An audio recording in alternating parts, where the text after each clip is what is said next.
Io ho detto mio eccomi alla Papa Giovanni perché ho visto come stanno con gli handicappati, mi sono avvicinato anch'io, insomma, perché veniva in chiesa questo ragazzo con un altro ragazzo in carrozzina e io nella parrocchia sono sempre stato attivo, però ho visto le parole vissute, ecco. Mentre ho incontrato anche la mia sposa in questo avvicinarmi, ecco, abbiamo fatto una famiglia aperta, noi non siamo nella condivisione dei beni, però siamo aperti all'accoglienza, abbiamo accolto in affidamento parecchie persone, bambini così.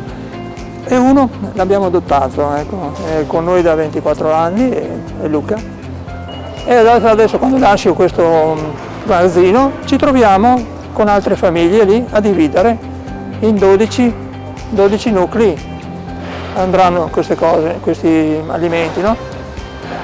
La differenza sta quella proprio di essere accanto e portare il loro peso, condividere, ecco, portarli a casa a mangiare con noi, passare delle giornate insieme, anche un mutuo aiuto tra famiglie e noi, perché sai, la famiglia ha già dei grossi pesi e quando fanno delle accoglienze succedono delle complicazioni in salute, allora c'è uno scambio tra chi ha accolto e i fratelli che ritengono propri figli, anche quelli che sono quei figli adottivi, insomma, ecco, quelli accolti. Ma devo dire che il vissuto ti ricambia tanto, e così.